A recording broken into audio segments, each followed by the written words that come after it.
Assalamualaikum warahmatullahi wabarakatuh. Bismillahirrahmanirrahim. Alhamdulillahi rabbil alamin.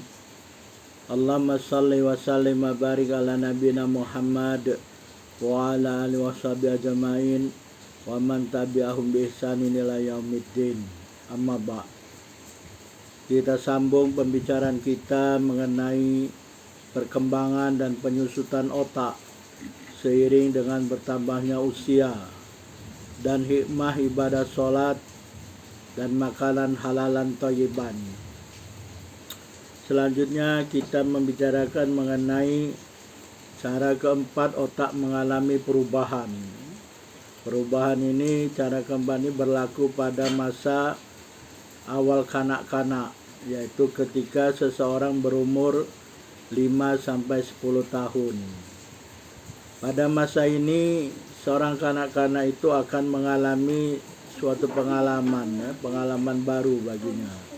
Pengalaman yang akan diterimanya atau pengalaman yang akan dialami ini akan membentuk otaknya.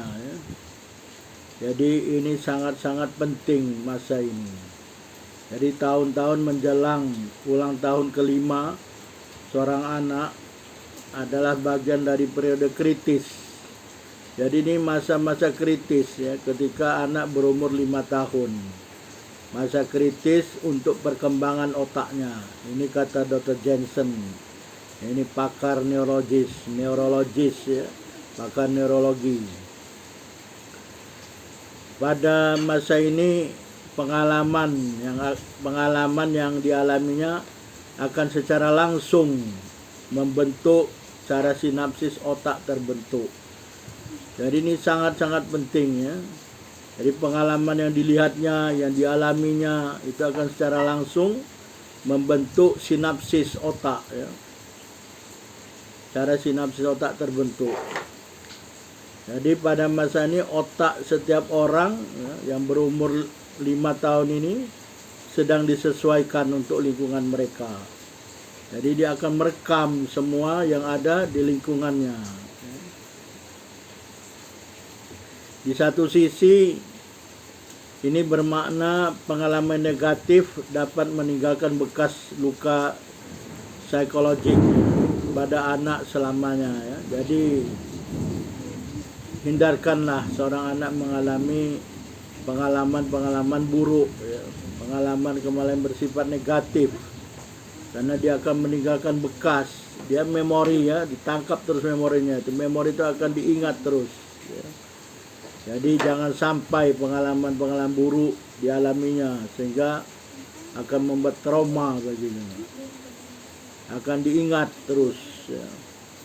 Namun di sisi lain berarti program intervensi dini ya, dan upaya untuk membalikkan efek dari pengalaman traumatik menjadi lebih efektif dari sebelumnya.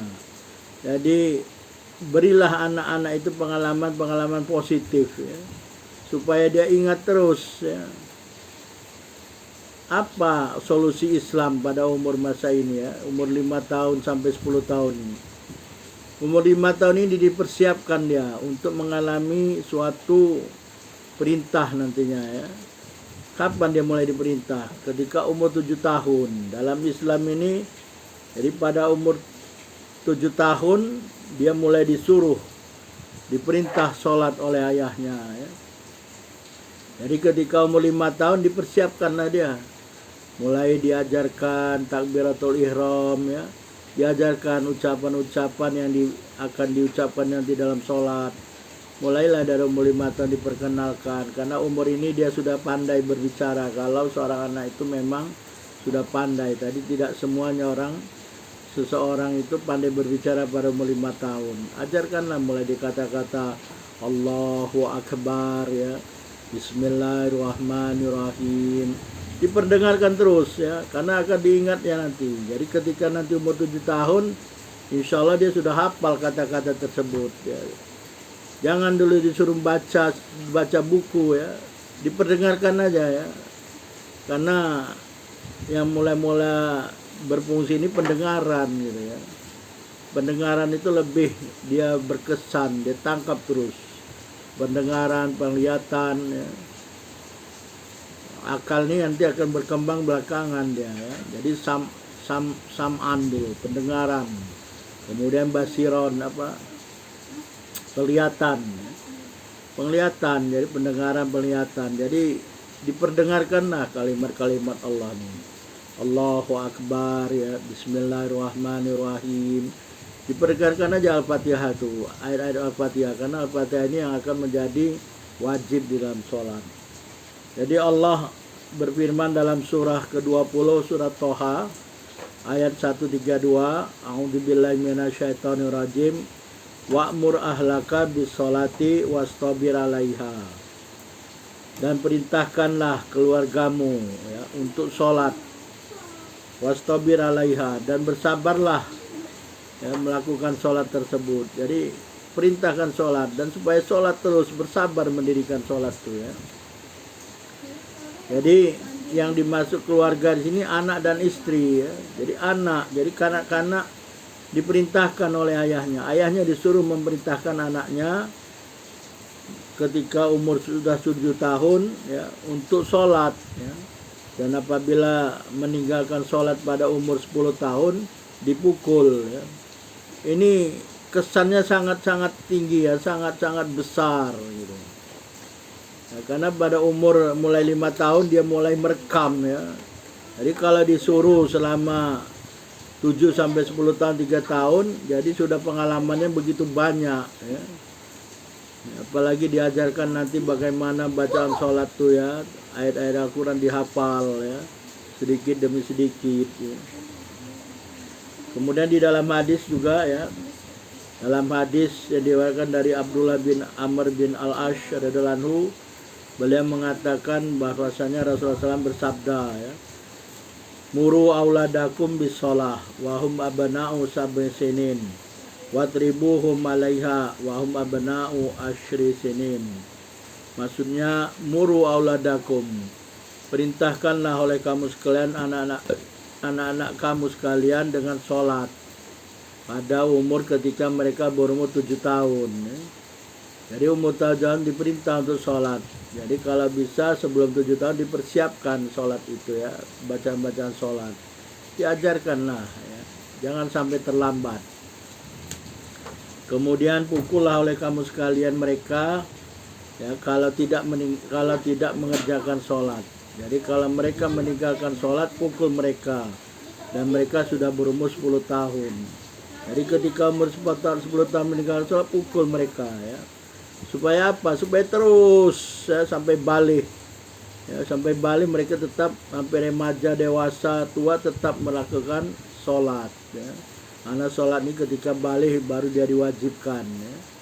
Jadi sebelum balik dipersiapkan supaya ada experience, pengalaman, ya. Pengalaman ini akan direkam, ya, sama otak nih, otak kan berkembang. Jadi masa-masa kritis nih, masa 5 sampai 7 tahun tuh masa kritis, ya. 5 tahun itu sinapsis otak terbentuk, ya. Jadi begitu diberi pengalaman menghafal ayat-ayat Quran, menghafal kalimah-kalimah Allah, ini senantiasa akan diingat terus. Jangan yang lain-lain, ya. Jadi berilah dulu pengalaman dengan kalimatut thayyibah, ya. Allahu Akbar, kemudian syahadah, 2 kalimat syahadah, ya. Yang wajib-wajib aja dulu diajarkan. Takbiratul ihram, takbiratul ihram, Allahu Akbar, kemudian bacaan Al-Fatihah, ya, Bismillahirrahmanirrahim sampai waladhdallin, kemudian ucapan amin, ya. Kalau perlu lagi ajarkan ayat-ayat Al-Quran pendek, surat-surat yang pendek, ya. Qul huwallahu ahad, gitu, ya. Qul a'udzu birabbil falaq, ya. Qul a'udzu birabbin nas. Diperdengarkan terus, ya, diperdengarkan kan. Coba kalau kita mulai perdengarkan umur 5 tahun, ya, surat-surat dan Al-Fatihah, surat-surat pendek, ya. Kemudian takbiratul ihram, kemudian at-tahiyat, ya. Kemudian sholawat. Senantiasa diperdengarkan sampai umur 7 tahun, insya Allah dia sudah hafal, gitu, ya. Terutama ketika mau tidur, ya. Ketika mau tidur malam tuh, ya, buku-buku 8, 9 dia mau tidur, baca ajak dia membaca, mula-mula Allahu Akbar, kemudian doa iftitah dibaca terus ya setiap malam. Insya Allah dia akan hafal. Kalau sudah hafal, mulailah diajak dia sholat walaupun belum berumur 7 tahun. Ajak dia sholat, supaya dia nanti terbiasa. Ini hadis tadi dalam riwayat Abu Daud 495. Kemudian dalam riwayat At-Tirmidzi, hadis dari Sabrah bin Ma'bad Al-Juhni. Yang tadi hadis Abu Daud adalah hadis hasan sahih. Kemudian hadis At-Tirmidzi ini hadis hasan ya.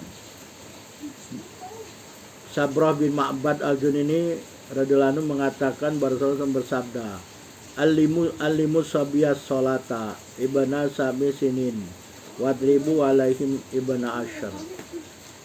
Ajarkanlah anak kamu ya sholat ketika dia berumur 7 tahun, dan pukullah dia kalau meninggalkan sholat ketika berumur 10 tahun. Nah, ini At-Tirmidzi nomor 407. Jadi kedua hadis ini mengandung suatu perintah kepada seorang ayah ya. Perintah ini perintah wajib kepada ayahnya untuk menyuruh anaknya melakukan sholat ketika berumur 7 tahun dan memukul anaknya jika meninggalkan sholat ketika berumur 10 tahun. Jadi perintah tersebut adalah wajib dan langsung kepada seorang ayahnya, pada seorang ayah, dan bukan perintah langsung kepada kanak-kanak. Jadi ayahnya diperintah wajib. Kalau tidak ada ayahnya siapa? Perintahnya kepada walinya kalau ada wali. Apakah itu kakeknya atau orang yang diwasiatkan atau yang mendapat amanah dari pihak hakim. Jadi siapapun ya yang menjadi walinya kalau ayahnya sudah meninggal ya.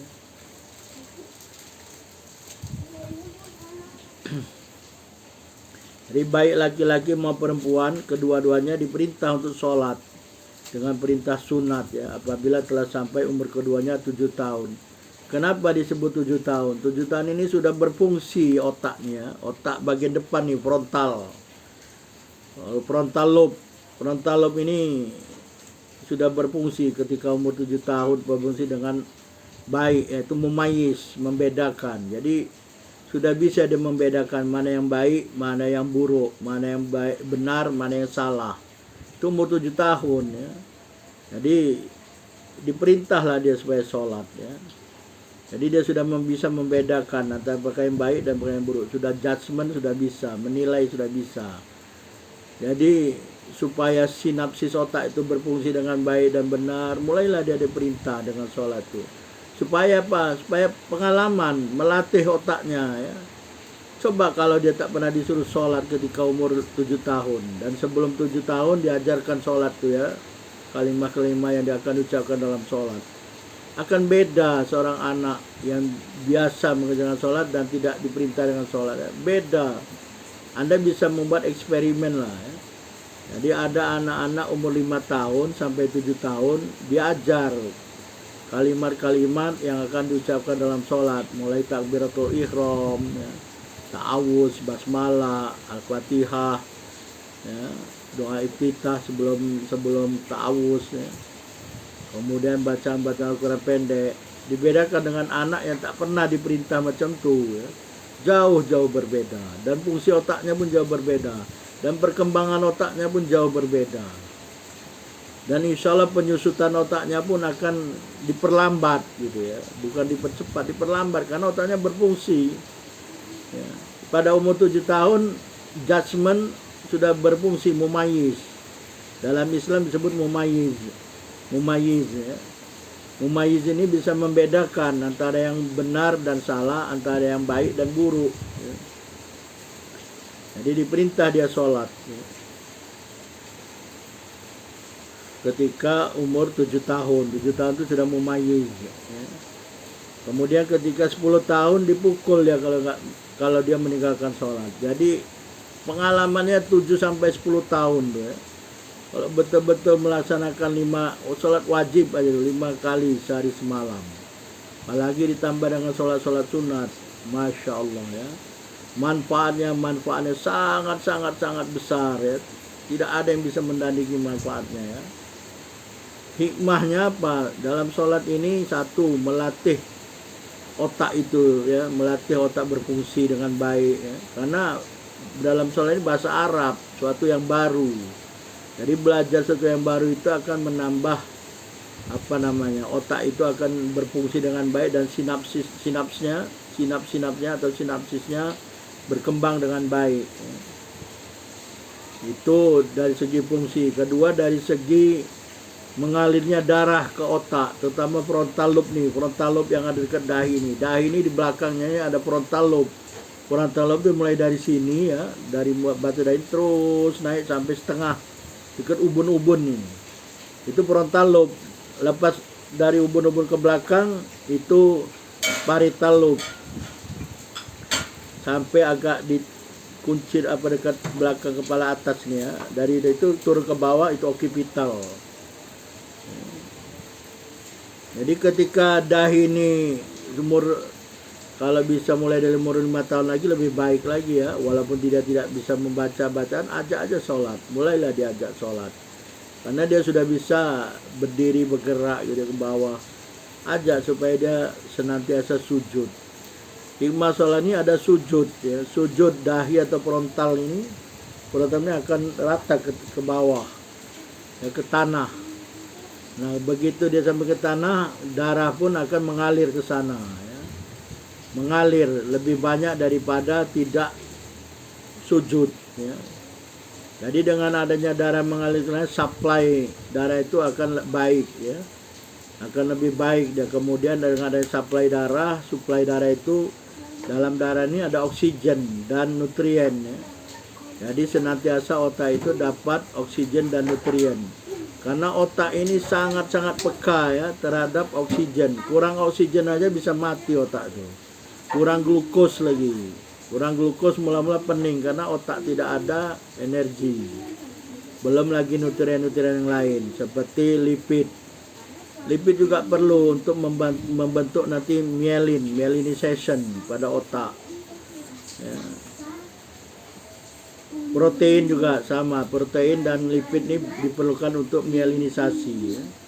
Jadi dengan darah mengalir ke frontal lobe, ya, karena kalau tidak sujud, frontal lobe ini tidak teraliri darah dengan baik, ya, mungkin tidak cukup ya.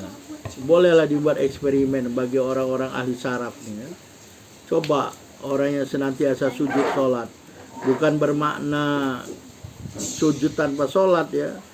Sholat ini hikmah, sholat itu kewajiban ya, supaya dia nanti biasa mengerjakan, dilatih dulu selama 3 tahun, 7 sampai 10 tahun. Ini latihan. Kalau dia biasa mengerjakan, insya Allah ketika berbalik dia sudah biasa melakukannya ya. Jadi dengan demikian adanya sujud, darah mengalir ke frontal lobe, bagian otak ya, cerebrum ya. Otak itu akan mendapat suplai darah yang baik sehingga dia akan mendapatkan oksigen dan nutrien yang sangat baik bagi perkembangan otak. Jadi otaknya akan berkembang dengan baik ya, baik sel-sel neuronnya maupun sinapsis pada otak ya. Sehingga impuls atau signal-signal akan diantar dengan baik dan benar ya. Selain itu masa kanak-kanak pada umur 5 sampai 10 ini akan mengingatnya dengan kuat apa-apa yang telah mereka lakukan pada umur tersebut. Jadi kalau tidak pernah mengalami experience melakukan perintah sholat, mendirikan sholat, macam mana mereka akan mengingat sholat tersebut. Jadi pengalaman akan membentuk otak ya, otak anak-anak ini ketika umur 5 tahun ya, sampai 10 tahun. Jadi banyak yang akan dilakukan seorang anak ya, pada umur 5 sampai 10 tahun apabila dia melakukan sholat ya. Pertama sekali dia akan mengingat ya, mendapat hal-hal baru dan mengingatnya ya. Kemudian melakukan hal-hal baru. Karena nggak pernah ya, mula-mula dia mulai takbiratul ihram kan. Sebelum dia sholat dia berwudu dulu kan. Berwudu dulu artinya dia diajar bersuci, membersihkan diri. Bersuci kan, cuci tangan ya. Coba kalau nggak ada sholat, mana dia mau cuci tangan ya. Coba dengan ada sholat 5 kali sehari yang wajib aja, dia akan membersihkan tangannya kan, mulai di tangan, membersihkan tangan, kemudian kumur-kumur, membersihkan mulutnya, mulutnya ada giginya, disikat gigi dulu kalau perlu sebelum wudhu ya. Jadi berkumur-kumur membersihkan giginya disunahkan untuk di selat-selati gitu ya, berkumur-kumur supaya sisa-sisa makanan akan bersih dari mulutnya, dari giginya, sehingga pertumbuhan giginya lebih baik dan benar. Kemudian menghirup ke hidung, membersihkan hidungnya, mencuci muka, ya, membasuh mukanya, kemudian membasuh kedua tangan, pokoknya semuanya bersuci, membersihkan ya. Kemudian kepalanya dibasuh nih ya, kalau tak pernah dibasuh kepala nih macam mana akan ini ya. Kemudian telinganya, kemudian kakinya bersuci ya. Ini hal-hal baru bagi seorang anak-anak yang tak pernah dilakukannya ya. Coba kalau yang tak pernah sholat, dia tak pernah melakukan wudhu ya. Bersuci, diajarkan membersihkan diri, toharoh. Kemudian membaca atau mengucapkan bahasa Arab, karena dalam sholat ini adalah bahasa Arab, bahasa baru kalau dia bukan orang Arab ya.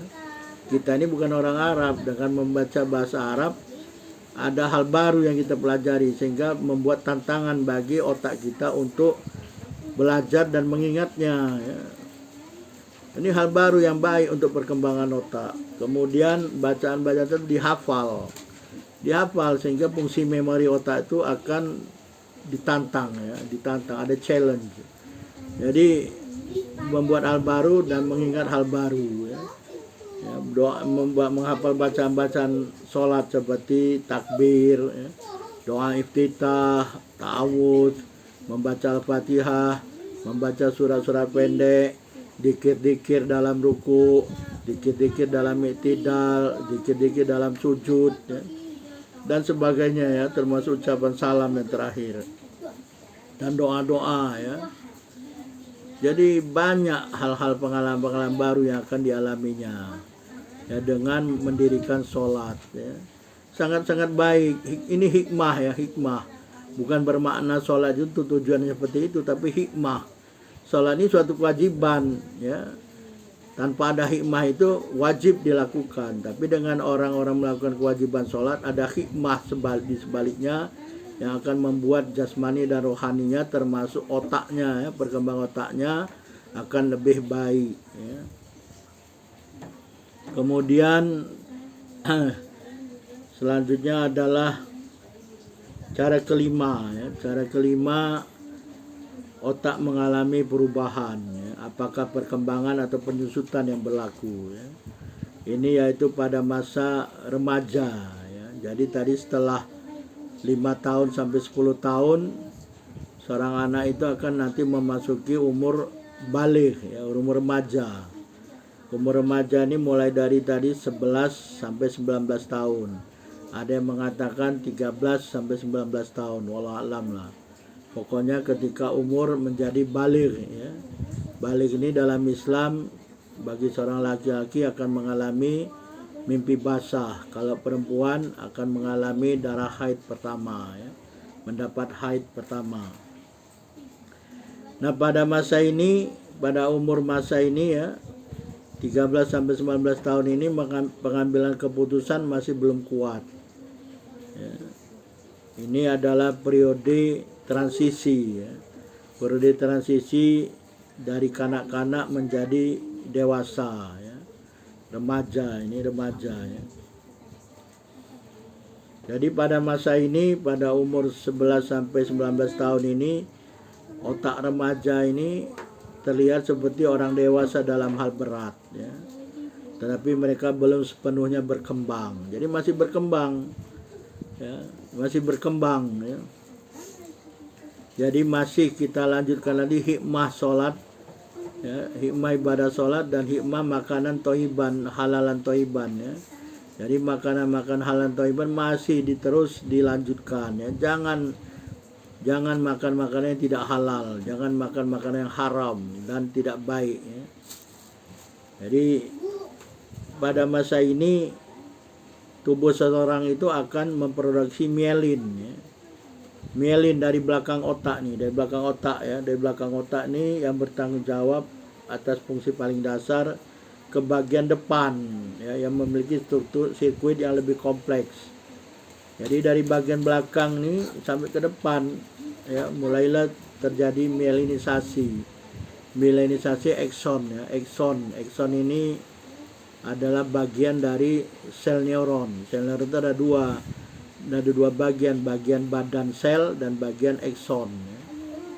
Jadi neuron sel itu ada sel body dan ada akson ya. Nah, akson ini pada umur antara 11 sampai 19 tahun ini akan mengalami mielinisasi ya. Jadi tubuh kita ini akan memproduksi mielin yang akan mengisolasi ya. Jadi dibungkus tuh akson dengan mielin ya. Jadi mielin ini adalah material yang kaya dengan lipid dan protein ya. Lebih banyak lipidnya dari proteinnya ya. Jadi di sini makanan sangat-sangat penting ya. Jadi makan makanan halalan thayyiban sangat-sangat penting bagi seorang anak yang berumur 11 sampai 19 tahun ya. Jadi mielin ini akan mengisolasi akson ya. Jadi akson akan dibungkus dengan lapisan mielin ya. Jadi dengan adanya ini berlaku mielinisasi ini di otak dan spinal cord ya. Spinal cord di tulang punggung nih. Dalam tulang punggung ada spinal cord ya. Kalau bahasa kita apa namanya ya, kalau Anda sering melihat hewan kurban sapi, di tulang punggungnya ada putih tuh ya, putih kenyal ya, itu spinal cord ya. Di sana adalah saraf-saraf ya. Dan jadi di otak dan spinal cord akan mengalami mielinisasi, terutama akson ya, bukan terutama, memang akson yang akan mengalami mielinisasi, dilapis oleh mielin. Di lapisan mielin ini dengan adanya mielin sheath, lapisan mielin ini akan menyebabkan impuls saraf yang disebut action potensial ini akan dihantar dengan cepat gitu dan efisien dan efektif sepanjang akson sel saraf. Jadi kalau tak ada mielin, impuls saraf itu akan slow down, lambat dia. Jadi kalau mielin rusak, lambat. Nah, jadi penting di sini mengatur makanan ya, makan makanan halalan dan thayyiban ya, supaya produksi mielin itu baik dan sempurna ya. Sehingga akson saraf ini akan dilapisi oleh mielinisation itu baik dan benar, sehingga nanti impuls saraf itu akan bagus, lancar ya. Karena tanpa adanya mielin, impuls saraf itu akan slow down. Jadi area terakhir yang sepenuhnya bermielin itu adalah lobus frontal, bagian depan ya, dari sini sampai tengah ubun-ubun tuh. Nah, itu paling terakhir yang mengalami mielinisasi. Nah, frontal ini sangat penting untuk pengambilan keputusan dan mengontrol impuls dan empati. Ini kata Dr. Jensen ya, ahli saraf. Sementara lobus frontal orang dewasa tahu kapan harus mengatakan tidak ya, pada tekanan risiko teman sebaya. Sedangkan remaja belum mengembangkan keterampilan ini. Jadi pada umur ini susah ya kadang-kadang seorang anak ya, remaja ini ditanya tentang mengambil keputusan ya atau tidak. Ini sudah saya alami pada anak saya ya. Ketika ditanya mau sekolah di mana, mau bidang apa, mereka tidak bisa menjawab dengan lancar dan tegas ya. Itu memang seperti itu, itulah perkembangan otak itu ya.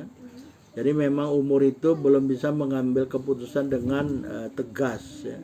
Belum bisa mengatakan iya dan tidak. Jadi belum bisa mengambil keputusan dengan sempurna. Jadi kita sebagai orang tua membantu mereka supaya mengambil keputusan dengan baik dan benar, memberikan contoh-contoh gitu ya.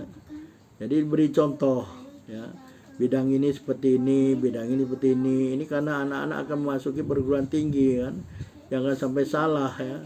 Kalau salah kasihan, mereka akan kecewa dan tak mau belajar dengan baik dan benar ya. Jadi ibu dan ayah jangan sampai mengacak-ngacak keputusan remaja ya. Jangan intervensi itu terlalu besar. Jadi beri mereka penjelasan, beri mereka informasi yang baik dan benar, sehingga mereka bisa mengambil keputusan dengan tepat ya. Jadi kita harus melatih kesabaran dan memberikan bimbingan ya. Karena remaja-remaja ini membutuhkan ya bantuan ya, karena lobus frontalnya ini belum berfungsi untuk mengambil keputusan dengan tegas ya. Jadi supaya tidak salah memilih ya. Jadi kita bisa menghindari pilihan yang buruk ya. Kemudian apa sebetulnya fungsi dari lobus frontal ini? Insya Allah kita sambung dalam video yang lain, dalam kesempatan yang lain.